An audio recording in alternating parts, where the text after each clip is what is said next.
Bismillahirrahmanirrahim. Assalamu alaikum. I'm your teacher Ijaz Hussain for chemistry grade 8. Today we will discuss lecture 19. In lecture 19 we will discuss the general topic about valency and chemical formula. What is the relation between valency and chemical formula? How to write the chemical formula of a chemical compound. In the previous lecture we have already discussed the chemical formula. Chemical formula is the symbolic representation of a chemical compound. Now, how to write the symbolic representation of a chemical compound? How to represent a chemical compound by chemical formula? और valency क्या है और valency और chemical formula के आपस में क्या relation है, इस टॉपिक में हम ये डिस्कस करेंगे. Do you know how many types of chemical formula are? Yes, there are two types of chemical formula. The one is called empirical formula and the other is called molecular formula. Empirical formula show the simplest ratio of atoms of elements present in a molecule of a chemical compound, and molecular formula show the actual ratio of atoms of elements present in a chemical compound. Is it clear? Already हम discuss कर चुके हैं. Now, what is valency? Valency, that is the combining capacity of an atom. The combining capacity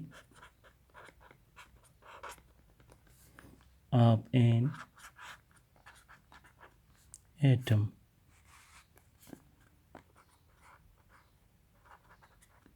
With other atom. How an atom combined with other atom, that is the combining capacity. For example, अगर आप देख ले, मैं आपको structure बनाऊँ hydrogen का. Hydrogen symbol is H.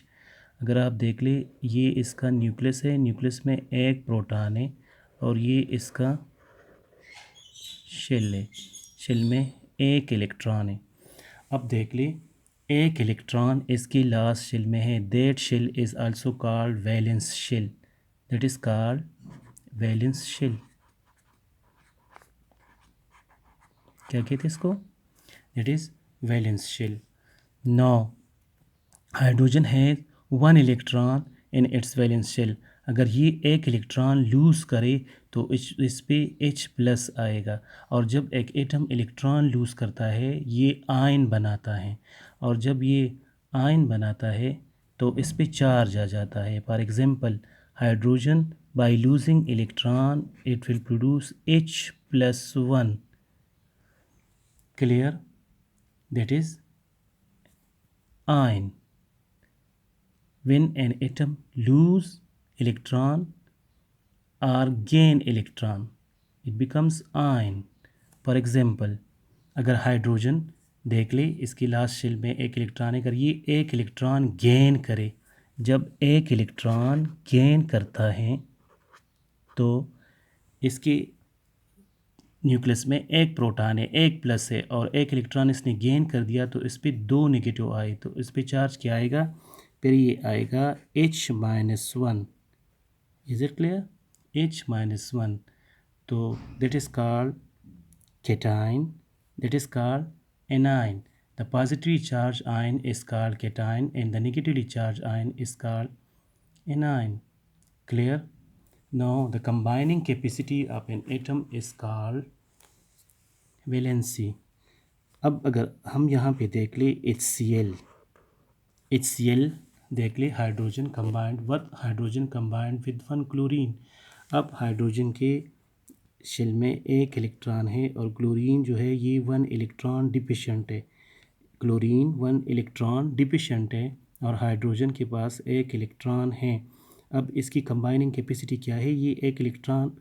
ये दोनों आपस में एक एक इलेक्ट्रॉन शेयर करेंगे और इसी शेयरिंग की वजह से इसके दरमियान कोवेलेंट बॉन्ड बनेगा. क्या बनेगा? कोवेलेंट बॉन्ड बनेगा. अब देख ले तो that is the combining capacity of hydrogen and chlorine कि one electron is shared by each atom.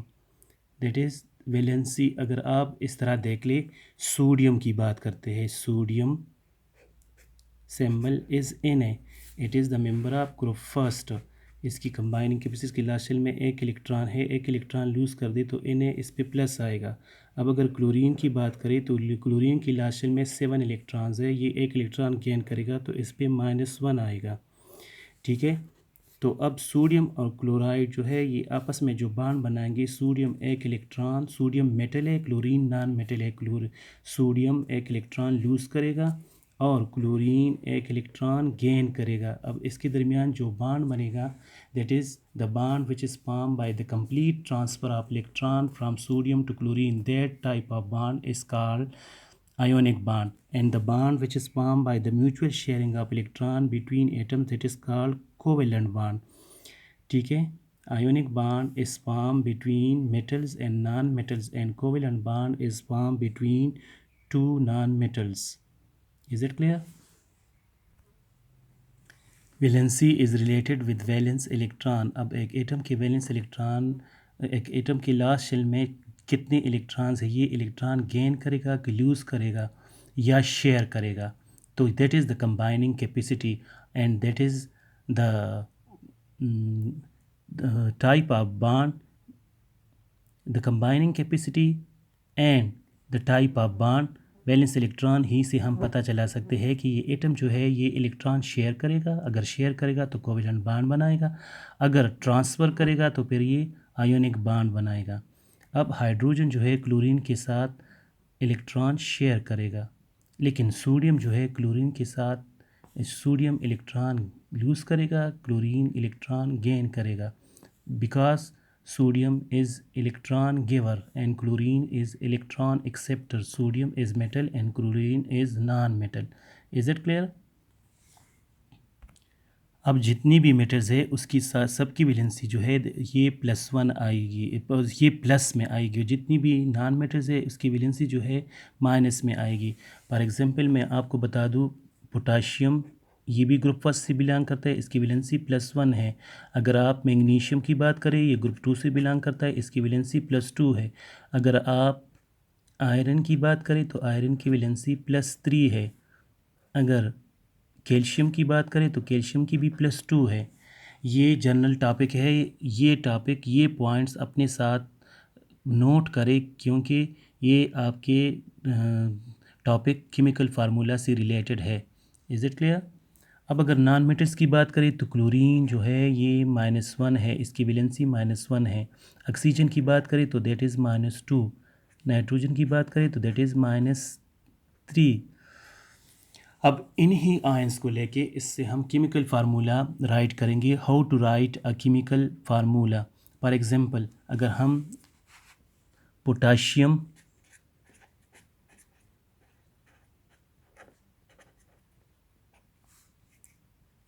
Chloride, potassium chloride को हम किस तरह लिखेंगे, इसके लिए एक रूल है, potassium is metal and chloride is non metal. तो हम क्या करेंगे, लेफ्ट हैंड साइड पे हम पॉजिटिव आयन लिखेंगे दैट इज़ पोटाशियम मेटल लिखेंगे, और राइट हैंड साइड पे हम नॉन मेटल लिखेंगे that is chlorine.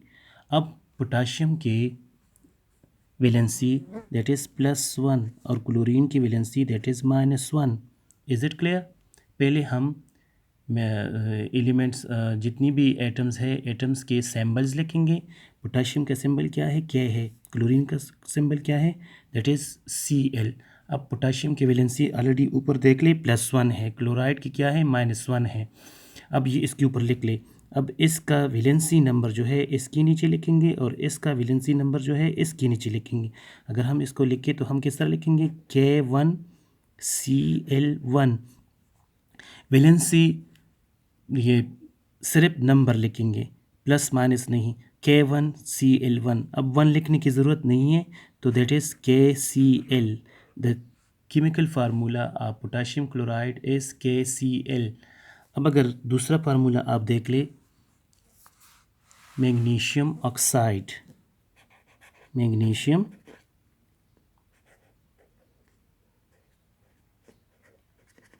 Oxide, magnesium oxide को किस तरह लिखेंगे, मैग्नीशियम पहले सिंबल लिखेंगे मैग्नीशियम का, ये मेटल है तो ये लेफ्ट हैंड साइड पे, ऑक्सीजन जो है ये नॉन मेटल है, ये राइट हैंड साइड पे। मैग्नीशियम की वैलेंसी ऊपर देख ले, दैट इज़ +2। ऑक्साइड्स की दैट इज़ -1। अब इसकी वैलेंसी नंबर जो है इस साइड पे लिखेंगे और इसकी वैलेंसी नंबर इस साइड पे लिखेंगे। जब आप लिख ले तो ये क्या आएगा, Mg2O2। अब इसको सिंपल करें, 2 कट जाएगा तो आपके पास क्या आएगा, MgO। The chemical formula of magnesium oxide is MgO।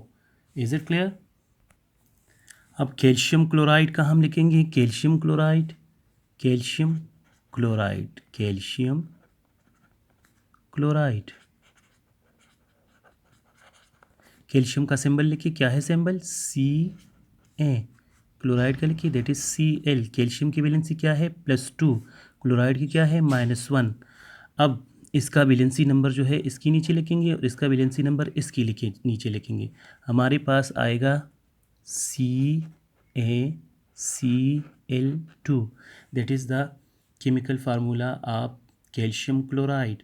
अब आप लिखेंगे magnesium nitride, magnesium nitride, magnesium nitride. Magnesium का सिंबल लिखिए Mg। नाइट्राइड के लिखिए दैट इज़ N। Mg का वैलेंसी क्या है, +2। नाइट्रोजन की क्या है, -3। अब इसका वैलेंसी नंबर इसके नीचे लिखिए, इसका वैलेंसी नंबर इसके नीचे लिखिए। आपके पास आएगा Mg3N2। That is the chemical formula of magnesium nitride. हो गया क्लियर? किस तरह राइट करना है, पहले आपने सिंबल्स लिखने हैं। सिंबल्स किस तरह लिखेंगे, मेटल्स का आप लेफ्ट हैंड साइड पे लिखेंगे और नॉन मेटल का राइट हैंड साइड पे लिखेंगे। फिर इसके ऊपर इसका वैलेंसी नंबर लिखेंगे। वैलेंसी नंबर के बाद आप क्रॉसिंग ओवर करेंगे। क्रॉसिंग ओवर का मतलब क्या है कि इसकी वैलेंसी जो है इसकी नीचे लिखेंगे और इसकी वैलेंसी जो है इसकी नीचे लिखेंगे। जब आप लिख दें तो आपके पास CaCl2। अब वाटर का केमिकल फार्मूला लिखेंगे, वाटर। वाटर का केमिकल फार्मूला क्या है, आपको पता है, H2O तो है, लेकिन लिखेंगे किस तरह, दैट इज़ H2O। अब इसको राइट किस तरह करेंगे, आपको पता है, यहाँ पे hydrogen that is di hydrogen monoxide, hydrogen that is +1 and oxygen that is -2। अब ये इसकी नीचे लिखेंगे और ये इसकी नीचे लिखेंगे तो आपके पास आएगा H2O। That is called di hydrogen monoxide. Chemical name क्या है वाटर का, डाई हाइड्रोजन मोनोऑक्साइड। क्लियर? अब आयरन सल्फाइड, आयरन सल्फाइड। अब यहाँ पे देख ले, आयरन सल्फाइड का फार्मूला है, आयरन मेटल है, इस साइड पे लिखेंगे, सल्फाइड के लिए दैट इज़ S आयरन का +2 -2, ये इसकी नीचे लिखेंगे, ये इसकी नीचे लिखेंगे। आपके पास आएगा FeS2। इसकी लिखने की ज़रूरत है ना, इसके सिंपल करें, that is FeS। The chemical formula of iron sulphide that is FeS। Is it clear? समझ आ गई? इसी तरह आप डिफरेंट केमिकल कंपाउंड्स की प्रैक्टिस कर सकते हो। अब शाबाश, होमवर्क लिखे, right the chemical formula of magnesium chloride, calcium nitride, ferric chloride, sodium carbonate, iron oxide. इसी मेथड पे आप ये फार्मूले crossing over, that is called crossing over, crossing over से आप ये केमिकल फार्मूले राइट करेंगे। That is your homework. Is it clear?